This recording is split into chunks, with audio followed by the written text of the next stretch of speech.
Welcome to Finding Certainty with your host and U.S. Army veteran, Patrick Laing. Over the next hour, you'll learn from Patrick and his expert guests how to attract more certainty into your business and your life.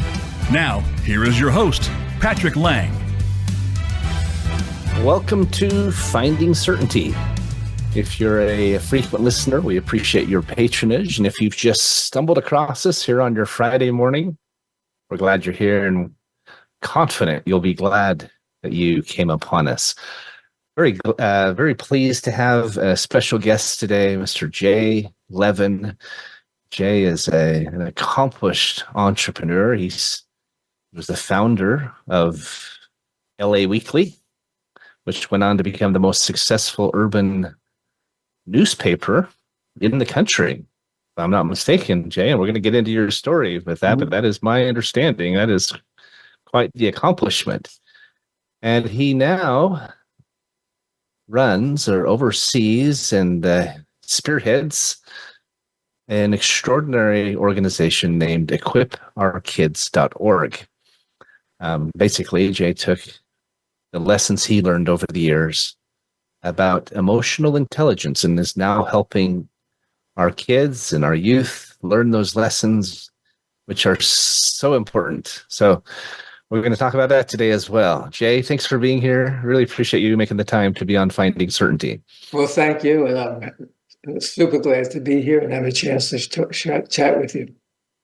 Well, it's our pleasure and it's our honor. Thanks for not only being on the show, but more importantly, thanks for what you're doing for our community and for our kids. You know, I'm a father of 5. I have 3 boys, 2 girls, and I know how important emotional intelligence is in our children. I think it's the future of our communities and our society in a very real sense. If we can't learn those skills, we're in big trouble.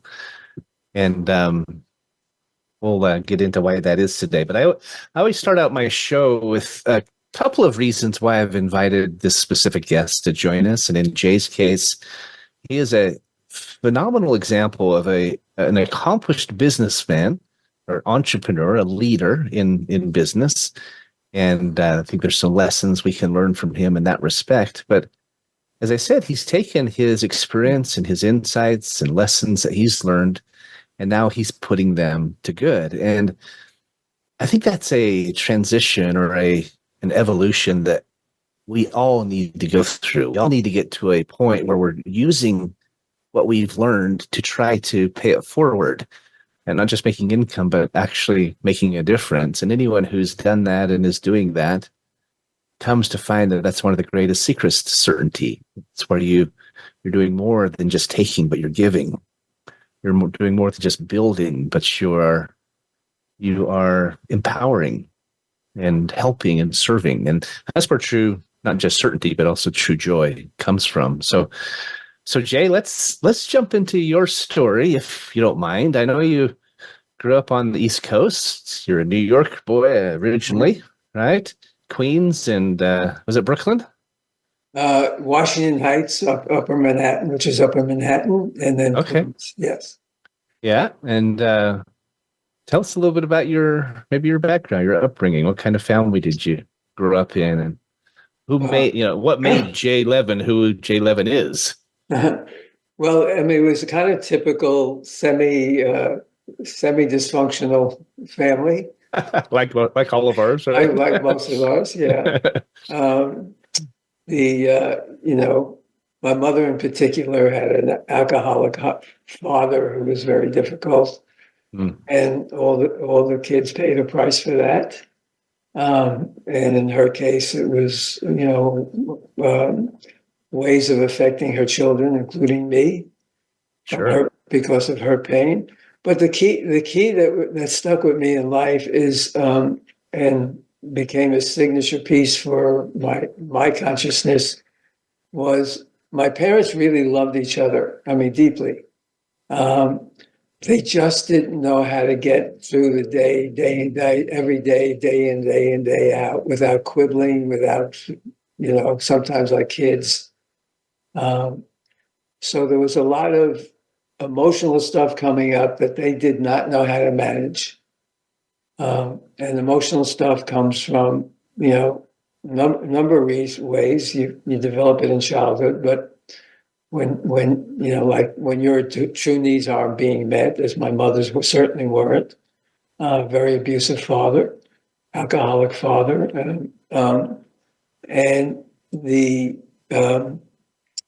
and what I saw was very young figured out very young was from stepping out in the world a little bit. It doesn't have to be this way. This is a skill set. Is that they don't really do not know how. They're basically maltrained by history, by the way we model parenting, by the way. And I mean, later when I took massive courses in psychology, I learned how it's passed generation to generation. These behavior patterns, these modes of thinking, these ways of controlling each other. Most definitely. Yeah. So it makes the point is that at least young kids falling back very early on kind of automatic coping mechanisms that just come out of their emotional bodies, right? Mm-hmm. And we all have them. We all have them at some point, depending on the exceptional awareness and quality of how your parents are raising you. But the qualities tend to be, a tendency to rebel, fight, have temper tantrums because you don't know how to any control your emotions.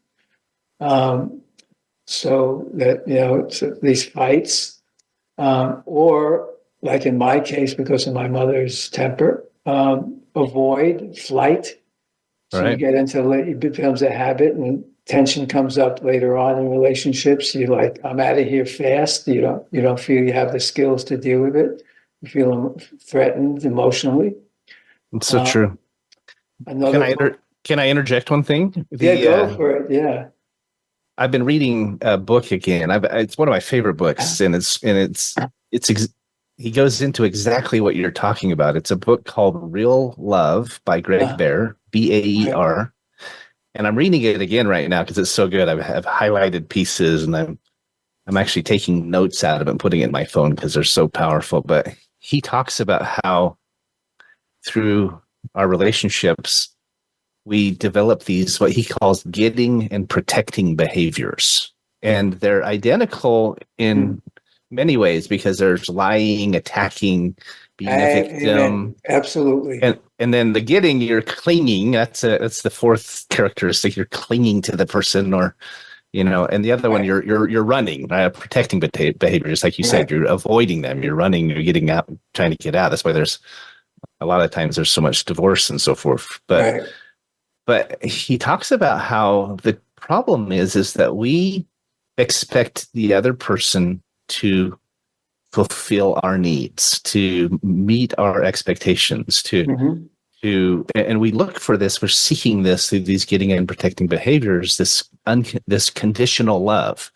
And the problem is it does not work. It never works. Fulfills us, right? Anyway, so I'm really enjoying it. I highly recommend it. It's different language, but it's the same concept. 100%. So I invite your listeners and watchers to consider their own childhood development and how that went, and that leads us into what emotional intelligence is. So you mentioned fight and avoid. Flight, fight or flight. Right. You mentioned is control. Kids, you're going to be a control freak because the outside world isn't working, so it's got to work this way, and you want it to be this way. Another one is manipulate. That's when kids start lying, because when a kid comes in, it needs everything. And if the parents don't know how to meet those needs in a healthy way, and then teach the kids to meet their own emotional needs, right? The kids fall back on these patterns of human behavior that are actually being modeled for them by the parents, right? So before we go into EI too much detail, let's get back to your upbringing. Were you into sports? Were you into debate? I mean, what did you do as a child that kind of led you I was toward the into, as a professional path child, you're I on? was into stickball, handball, and reading. Nice. And I then, played I when played soccer. I got a little bit older, like 10, I started getting into girls, 12. I played soccer, basketball, and I read a lot as well. I was a big reader as a child, Uh, but um, yeah, we played the only baseball we ever played. It just wasn't a big thing in my neighborhood, but we played baseball with tennis rackets and golf balls, and you'd stand out in the field about a mile with a coffee can uh, trying to catch the golf ball without getting knocked out. Right? uh, That was the extent of our stickball or baseball uh. back in the day. But so anyway, so you were a bit of an athlete. Sounds like you liked some sports. You enjoyed reading. Did you have Mhm. Did you have a favorite author or favorite book series as a child? I read the Hardy Boys when I was very young, but I got into adult reading pretty early. There was a book called A Stone for Danny Fisher, Hmm. which I read very young. And then I got into, okay, wow, this is the dangerous, crazier world out there.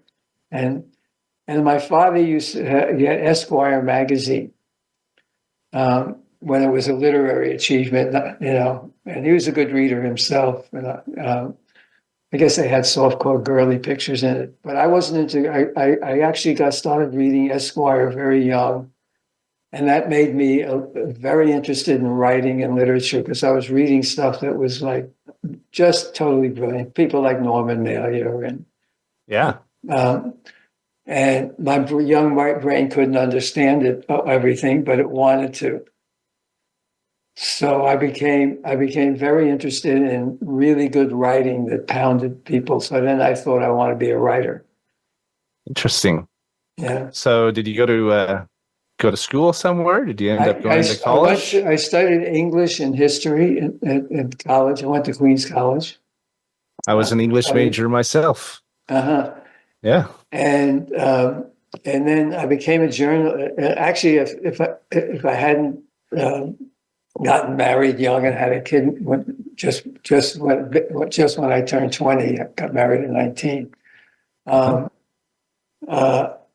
would have on my own. I might have tried to be a novelist, but there was a one of those really great literary writers as a columnist at the New York Post in New York, a guy named Murray Kempter, and I was fascinated with his ability to string amazing sentences together and yet give you an insight into things that were going on in the world. In those days, it was the civil rights movement in particular, but just a lot of stuff. The adult world and the political world expressed in ways I could see the larger picture and feel the emotionality behind it and see, oh, man.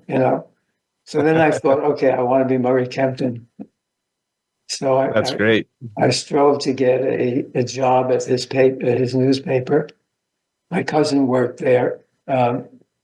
He couldn't get me a job, and God arranged for me to have that job by walking past an employment office as I was graduating. I just kind of ignored it, and I got a feeling I should go back. I went back. Long story short, this employment office called me, said there's a job open at the New York Post. You want to go apply?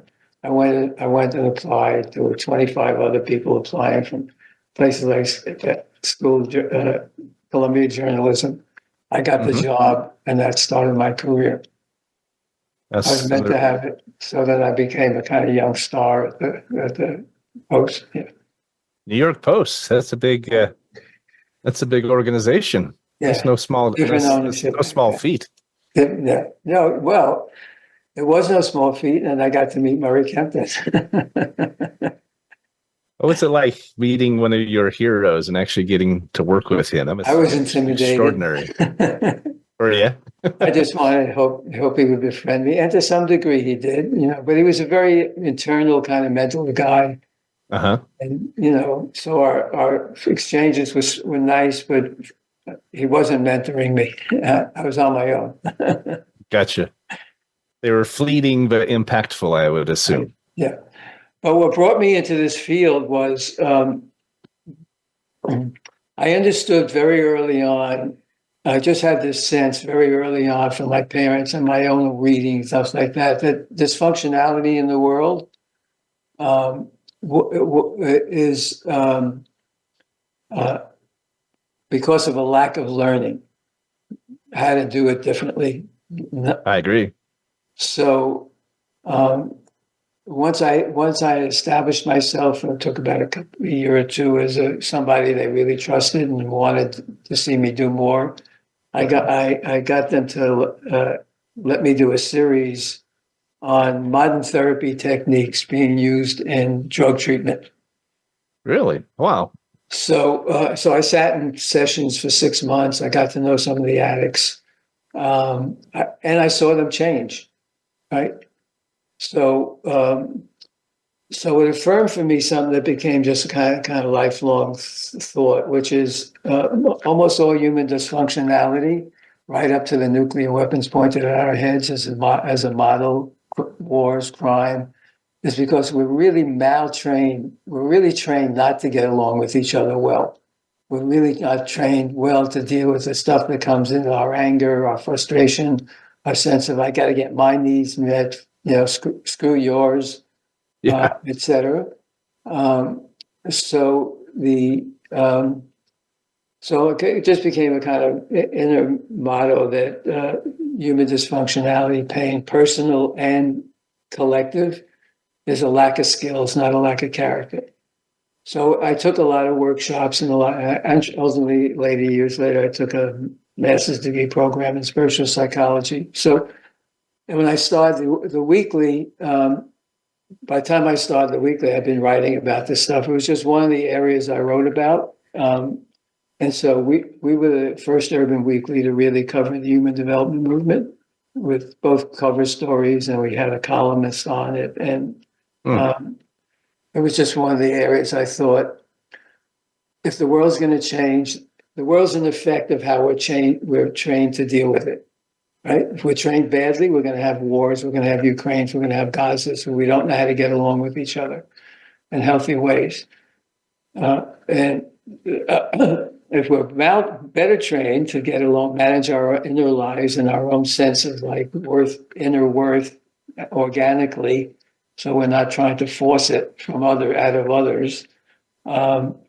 We are social animals, and if we're well trained to be those good social animals, it's going to make a world of difference. And then, so that was a journalistic theme of mine. And then, 9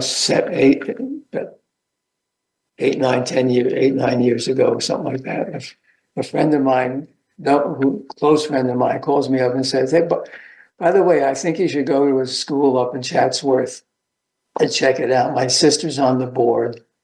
They're doing something there called social emotional learning. It's really training kids in the ways you think about, all the courses you've taken, et cetera, for adults, conflict resolution skills, et cetera. And you're going to see something really amazing about those kids." And so I said, sure. I went and I was blown away. How the kids solve conflicts like that, how smart they were. Once they put these programs in, how they trained the whole staff in how to talk this languaging, really changing the language of constructiveness. And the kids were just brilliant. They were happy. They got along fantastically. If something came up, they were trained to solve it like that. They were loving. And they were open. They were challenging the educators because they could learn so fast. They were really present for it. They wanted to learn. So the teaching processes had to change. Much more group learning, project management learning. So Jay, Jay, I'm going to cut you off. I apologize. We're up against our first break. Oh, okay. I want to continue when we come back. Because we're getting into the meat of this. Great interview. This is hold that thought, because I don't forget where we were, because we'll be right back. If you're listening, this is This is amazing stuff. So don't go away. We'll be right back.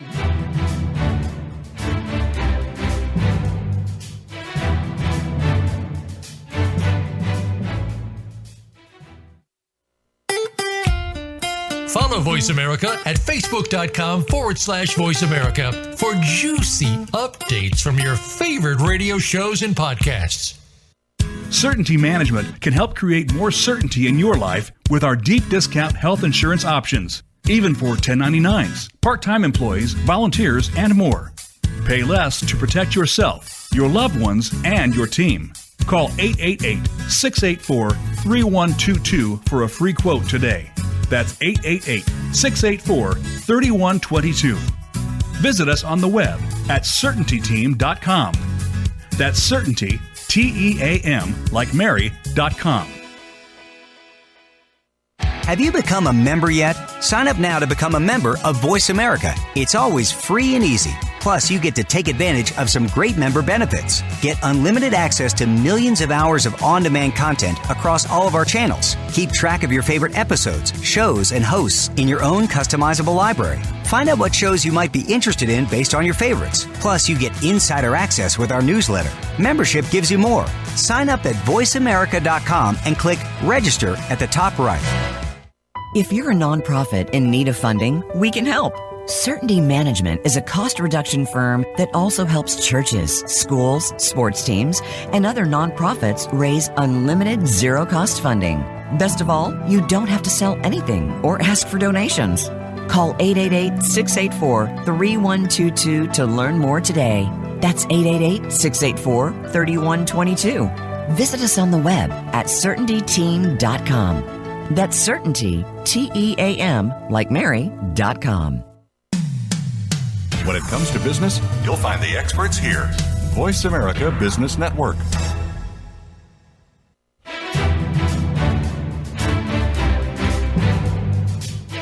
You are listening to Finding Certainty with Patrick Laing. Have a question for Patrick or his guests? Join us on the show at 866-472-5790. That's 866-472-5790.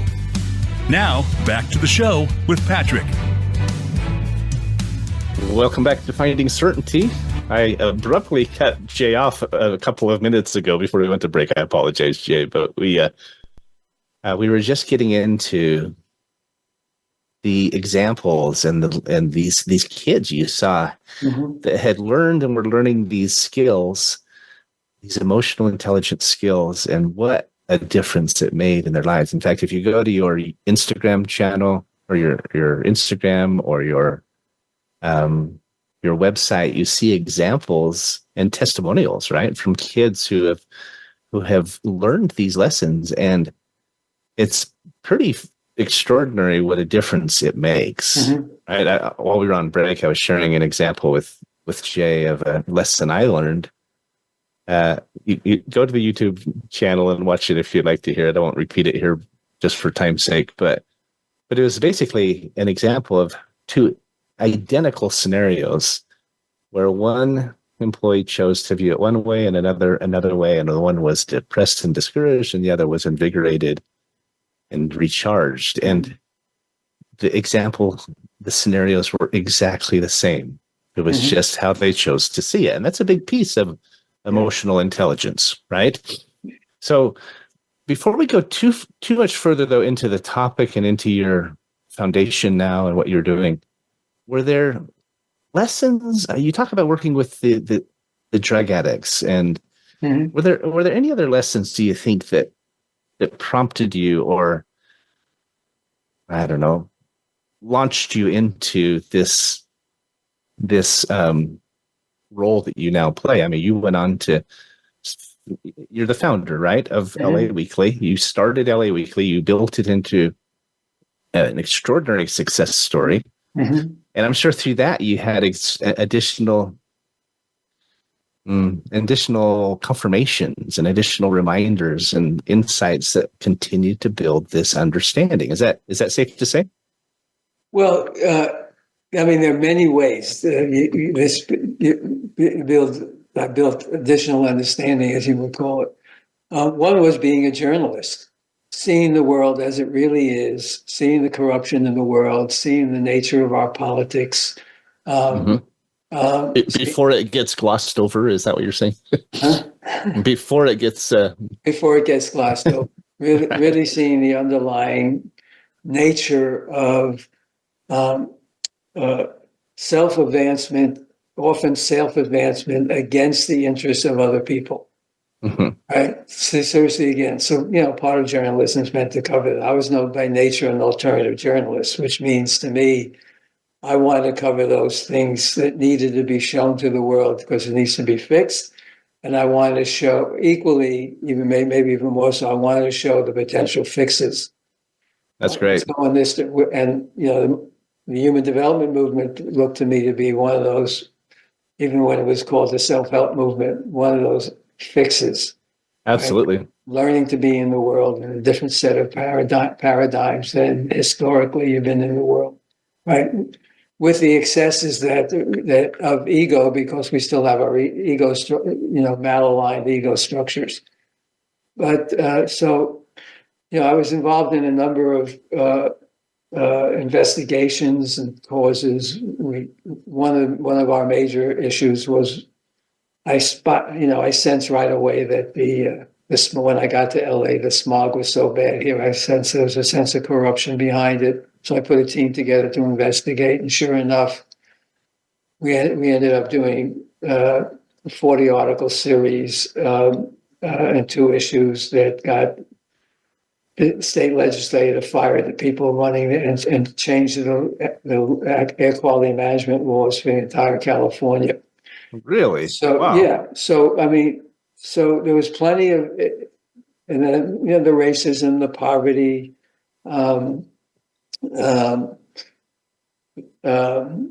The influx of immigrants coming from Central America at the time, it's still coming in because of our backing of corrupt oligarchs down there. So the murderous lack of opportunity for people down there that have decent lives. So that's the dark side made me think more about what's the light side. So that was very much an instigator. So what happened when I went to those schools is, aside from covering the movement, I thought I just had the realization, if we could get this in every school in America, right, and every school in the world, that's the change the world needs. Kids, just basic Absolutely. humanity, knowing how to be with each other in healthy, cooperative ways, and the benefits from that. Well, isn't it interesting, Jay, how when you have principles that work, right? Mm-hmm. It's not just in school, it's in a family, it's in between lovers, it's between friends, to your point earlier, could literally work between governments and countries if they learn those lessons. Another one of my favorite books is a book called Crucial Conversations by Joseph Grenny and Harry Patterson was his name. And they talk about teaching the UN and others how to have these crucial conversations, right, which are really emotionally intelligent conversations, right? Mm-hmm. Yeah. I mean, the core need of dysfunctional historical education is I got to either get along with the powers that be, even though, the game that is, so I can survival mechanisms. Mm-hmm. And if I become too much of a rebel, they'll kill me, or I'll become the king and I'll have all the power. I could go into, I do go into it I'll give you a link to my lectures about this. But the core of it is, we simply do not know how to manage our own feelings of isolation and needs in completely healthy ways. And we need to learn that before we blow ourselves up. We sit here with nuclear weapons pointed at our head and technology constantly eyeing the other technology. And if they misreport something, we might have an accidental nuclear war. At the same time, you got crazy people in the world who are like, you never know when one's just going to go over the edge. Right. So that's the end product of just basic training and feeling good about yourself in healthy ways, not about me over you and I got something that you don't have ways. Well, I mentioned the relationship book I mentioned earlier, Real Love, and he says we really have 4 different responses in any scenario. Okay, we can try to change the other person. We can live with it and like it, live with it and hate it, or leave. Those are really the 4 options. Right. Most of us spend all of our time trying to change the other one and not realizing that it never works. They're never going to change. Now, we can learn to live with it and like it, and that comes down to us viewing it differently, choosing how to view it. Mm-hmm. We can live with it and hate it, which isn't a great option because we're just miserable, or we can leave, and that's what a lot of people do, especially with marriage. There really is a 5th option. Everybody, go get mutual nonviolent communication training and find a great therapist. Exactly, and that's the point. Who will train you in the skills to know how to get along. Right, and that's the 5th point I was going to make, is that he teaches in this book. I highly recommend it. Now, you should read it and incorporate it or share it with your people, your students, etc. But he says you have to learn how to focus on the other person's needs with unconditional love or unconditional service, and how to make healthy requests. Those aren't expectations. Those aren't trying to change someone. They're not demanding. It's not anger, etc. It's a healthy request. You still have to make requests of each other, but you do it in a way that's respectful and uplifting, right, and in an emotionally intelligent way. So do you mind if, just for our listening audience, do you mind just defining emotional intelligence for the listeners? Anyone who doesn't quite understand what that means. Well, in the academic sense, emotional intelligence is one of a variety of intelligence we have. We have a creative intelligence there. And it's basically be able to, initially, it's just basically be able to understand where you're coming from and where the other person's coming from without kind of judgment. But it's become much more than that. It's become a kind of umbrella term for the entire skill set of knowing how to manage your inner life in a healthy way, manage your own feelings in a healthy way, and manage all your communications and your relationships with others in a way. So what you just shared was just a little piece of that. Right? It was. About being respectful to other, understand, seek first to understand and then be understood. It's one of the mottos. But it's one thing as a concept. It's another thing as a real training, right? I can tell you to do this, and you're not trained to do this unless you're given a program to learn how to do this. So you can change your behavior and thought patterns day by day. What happens with the kids in the schools is they're given a program and they're practicing it with each other nonstop about how to do it. So at these very young brains, before they're totally into me against you thinking, or I got to be one up, or feeling bad, about themselves, but putting on a face or trying to seek approval from the other kids because they're not getting it, and therefore wondering if they're really who they are in the world, and I got to prove myself, or I got to disappear and hide. All those basic non-emotional educated ways of being. So it's become a like umbrella term for the social skills and the inner mastery skills, summed up as in a popular way a bit as emotional intelligence. Yeah. Well, you mentioned a really important word, I think.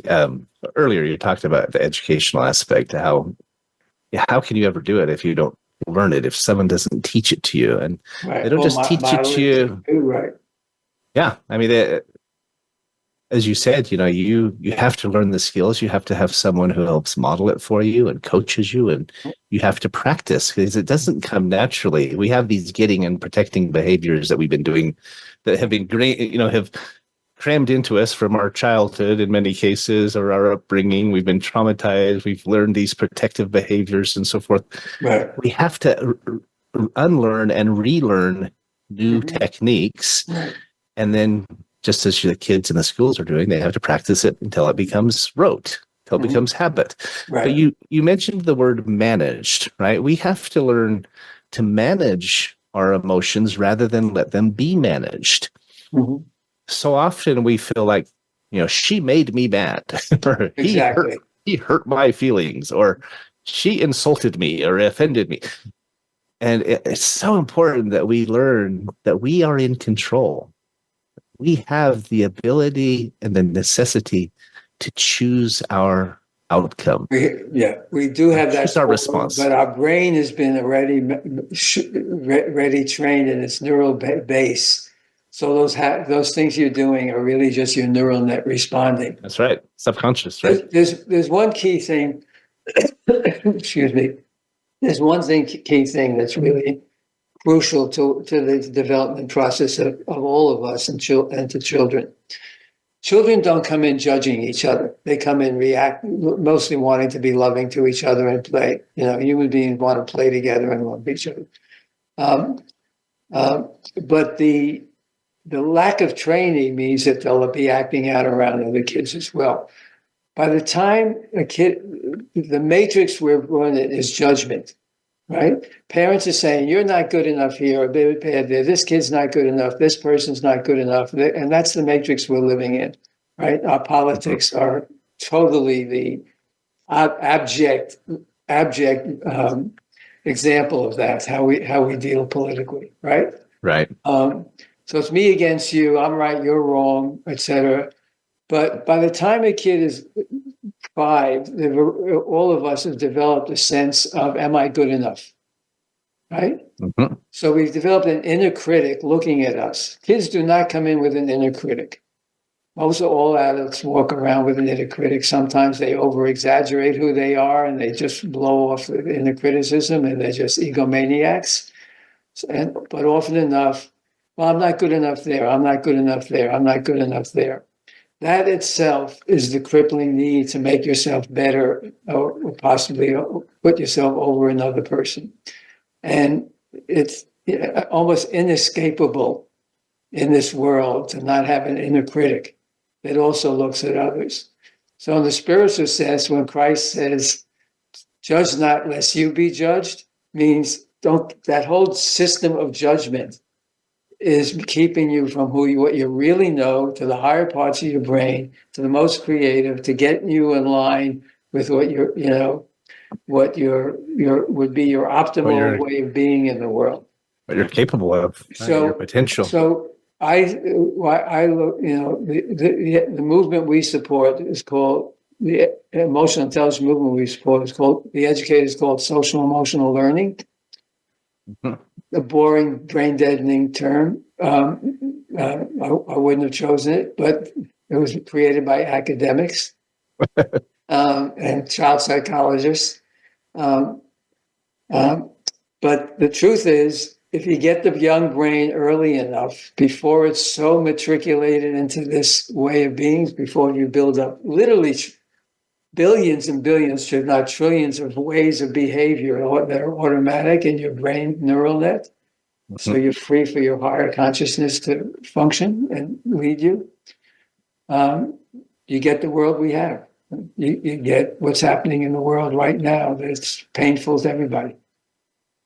That's a really good point. It's a good spot for us to go to our last break. Okay.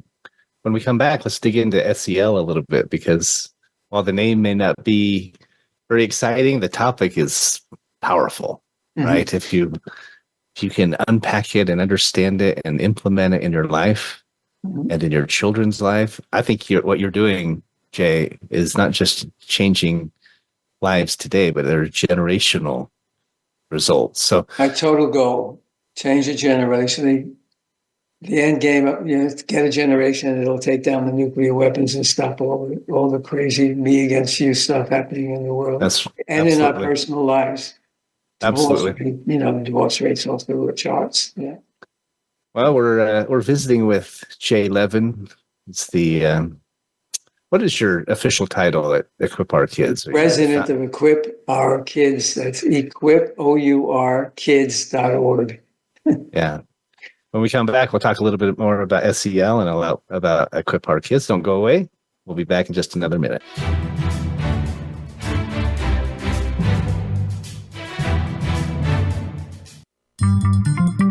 Voice America is on LinkedIn. Connect with us today. If you're a nonprofit in need of funding, we can help.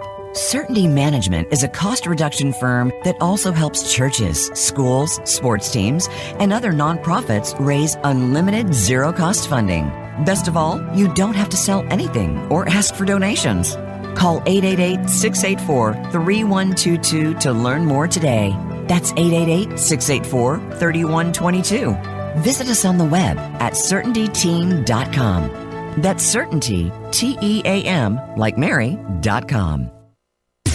Voice America programs are now available on your favorite connected device, including Amazon, Alexa, and Google Home. Through streams with Apple Podcasts, TuneIn, and iHeartRadio, listening to your favorite show is as easy as saying the show name followed by the word podcast. Hey, Alexa, play Finding Your Frequency podcast. If that doesn't work, try adding on TuneIn or on iHeartRadio or on Apple Podcasts.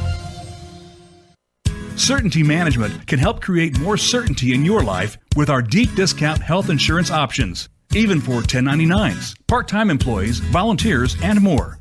Pay less to protect yourself, your loved ones, and your team. Call 888-684-3122 for a free quote today. That's 888-684-3122. Visit us on the web at CertaintyTeam.com. That's Certainty, Team, like Mary.com. Voice America Business Network, the bottom line in business.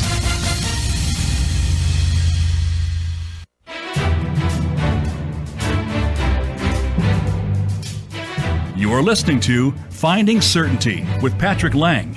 Have a question for Patrick or his guests? Join us on the show at 866-472-5790. That's 866-472-5790. Now, back to the show with Patrick. Welcome back to Finding Certainty. Having a great conversation with Jay Levin. He's the former founder and owner of LA Weekly, one of the largest urban urban newspaper or weekly. Urban weeklies, we call it. Yeah, is it Urban Weekly? It was the largest in the country. And how long did you do LA Weekly for, Jay? I was involved with it for 17 years before I sold it. Yeah. All right. And now he is the president of EquipOurKids.org, which is a nonprofit that's focused on helping our youth, our children, learn emotional intelligence.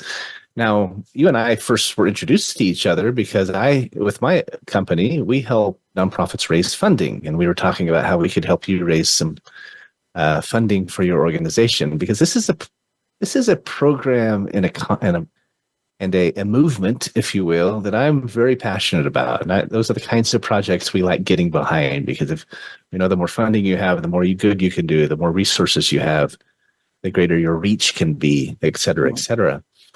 But what's interesting to me is that we're never done learning it, are we? I mean, you're a little bit older than me, not much, maybe. I'm turning 55 literally this Sunday. I'm getting on years myself, but I still struggle to learn and apply these principles.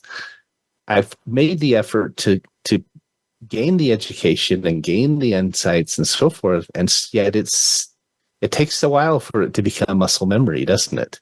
It sure does. I'm still learning. I'm not, I've healed some of my negative patterns, but not all of them. The neural net is a real thing. The neuroscience about this work is phenomenal in support of it, because when you understand the brain and how much the patterning takes over for us, then it becomes very simple to say, okay, I owe myself to repatterning. Where do I find it? This isn't working for me. Maybe it's not that I'm a bad guy. Maybe I'm just maltrained. They gave me the Right. world gave me a bad education. I'm going to go get myself a good education. Yeah. Well, it's a combination, I think, of a desire to change, having faith that you're able to, gaining the understanding of how to do it. Mm-hmm. If you can have mentorship and coaching and support network, even better, right? That's the language you choose to use. I mean, just last week we had Eric Zender on our show. I know as a good friend of yours, I understand you're editing his book. I edited it. I did. I edited his Quotes Caffeine book for him. There you go. Yeah. One of the most interesting people I've had on my show. I've got to say, he was amazing. Absolutely brilliant, wonderful human being. Yeah. But he talked about how important the language we use is, and we got into the whole quantum mechanics and everything, and the fact that the language we use has power. How we talk about things, how we address them, even how we think about them, right? They have even a magnetic quality, and they attract into our lives more of those connections and those relationships and so forth. So let's talk briefly about equipourkids.org. What is it that you do as an organization, and where do you see it going? Okay, so once I made a commitment to look into the field of it, of where this training came from, the Chatsworth and other schools I'd gone to. So I started talking to the leadership, reading everything about it. And it was a process developed many years ago by child psychologists and educators and academics, looking at the best post-Freudian training techniques and stuff that comes out through education. But it was a conversation only among educators. So at that point, there was only 5% of select schools really had it, 5% of school, 10% maybe. Really? Wow. And it was like creeping along. And I got so enthusiastic about it. I said, I don't want to do another media company. Had been publishing one, and I said, it's not interesting enough. And I thought, what they need is something I can deliver, which is public awareness and buy-in. So I started Equip Our Kids as a nonprofit, totally pro bono marketing, branding, and advertising agency for a movement that had none, and even with all the program providers in it, had no business association.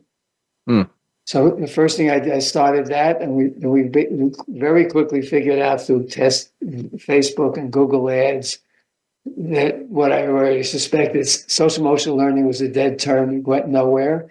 But if you talk to parents, particularly about emotional intelligence and linked it to the life skills that they wanted their kids to have and develop, it was clickbait. So then I started spreading this information and making media for the organizations out there. Particularly, there was a number of few states that had developed state alliances where the educators got together to lobby for it in their states. Educators who knew it. So I started feeding them media, and I also had them train me because there was not one in California. So I got a group of people in the room, and I said, here's a model of what's happening. And I used Massachusetts and piped these guys in. And out of that meeting, we founded the California Social Emotional Learning Alliance as a separate entity from Equip Our Kids. And it now has 40,500 educators, making a huge difference in the state, lobbying, getting it into districts and money out of the state for it. That's fantastic. It's got a fantastic executive director who I found a couple of years into it, and named Amy Cranston, who's done a brilliant job. And so we feed them media, we feed the state alliances media. When COVID happened, we stepped up out of encouraging parents to go to the schools. We created an emotional health toolkit on the site, curated it from the best stuff out there for parents. And now that it's happening more, coming more in the schools, and more principals saying we need to get parents doing the same things at home, our next big step is we're launching a streaming TV channel with the ways teaching parents how to talk to the kids in this languaging, and a lot of videos for the kids to learn how to relate to their own lives and other kids on their own. So that's one of our big adventures at the moment. We've got a few others. Now, are you creating your own channel, or are you partnering up with someone like well, we're going to partner up with Dr. James Dentley, JD3 or something like that? Do you know Dr. Dentley? Who? Sir Dr. James Dentley. Yeah. Yes, I know James well. His streaming channel, JD3, I thought could be a well, we're going to do it. We'll obviously do it on YouTube. We'll put the material on our own website. It's a company. It's called Traverse. There's 2 or 3 others we're talking to, but we haven't gone out there yet to see who. We want multi-carriers because not every carrier reaches everybody. So wherever we can get carriage. We also want to break it down into 1-hour programs and see if we can get local TV stations to carry it. Wonderful. Re-educate parents and the best practices at home, so that if their schools are not having it, they'll say, "I want you to get this to my kids." And if their schools do have it, they'll replicate the ways of being with the kids at home. Well, I love your vision of creating generational change, even to the point that eventually the nuclear race, the nukes come down, right? Right. We're approaching the end of the show. Okay. Is there 1 or 2 things you could share as a parent listening, or a couple who wants to do better at this, or a teacher? What are 1 or 2 things people can do to help? To help us? Either to help do it in their own lives, or help get you in your yourself efforts. Informed. Go to our website. It'll also lead you to other websites, including the other organizations. Our website again is EQUIP, the word equip, the word our, O-R-U-R, kids, and it's a .org, which means it's a nonprofit. Right. There's also CASEL.org, which is the mothership of the movement, and they have a lot of stuff there. So it's mostly for educators, but there's good stuff for parents too. And once you start looking around at this, talk to your schools and see what they're doing and how they're doing it, and is it comprehensive? And if they only have one little program of like morning meeting, say, okay, how about what's the next step in the next? Because the curriculum is a lot of trainings. It's not one training. It's like awareness training. It's like emotional management training. It's like nonviolent communications. It's like successful getting your work done. It's like learning how to stay in your own human power rather than give it up to others. Ultimately, Jay, and I'm afraid we've got about a minute left here, but ultimately what you need, correct me if I'm wrong, you said people need awareness, right? This is not going to happen with one organization or one man, even one passionate group who really believes in it. We need a grassroots movement involving parents and students and policymakers across the country and around the world, right? So you might be lighting the flame, but you've got to have others that are stoking those embers and fanning the flames, right? Well, we offer options for parents to be able to get engaged. Yeah. Well, that's my point, is they can go to your site, equipourkids.org, and learn how to get more involved and how to implement those changes and spearhead those movements in their own schools, in their own communities, and ultimately in their own home. Absolutely. Have to have a few extra bucks they can throw it our way. Absolutely. Well, we have been visiting with Jay Levin. It's been a true pleasure having you on the show, Jay. I'm a big fan of everything you're doing. if we can help in any way, let's continue the conversation about fundraising. There's definitely some ways that I can help you raise. Oh, that's fantastic. Really unlimited funding if you want it. We've got some. Unlimited funding is my pot at the end of the rainbow. I get unlimited funding. We'll get this moving really fast into the schools in healthy ways. Yeah. We can do it. Let's meet again and we'll continue the conversation. I know you have another show right after this one, so we'll cut it short, but thanks for being on Finding Certainty today. Thanks for listening. If you are, we appreciate your interest and your patronage. I'm sure you gained as much as I have from today's conversation with a true servant leader in our community. And thank you, Jay, for everything you're doing, and thanks for being on the show. Thanks for the opportunity to share with your audience, Patrick. Really appreciate it. Yeah. Our pleasure. I'll get you the link in the YouTube. You can put it on your social media if you'd like, and anything we can do to assist, we would be honored. Right. Bye to everybody. See you later. Yeah, have a great weekend.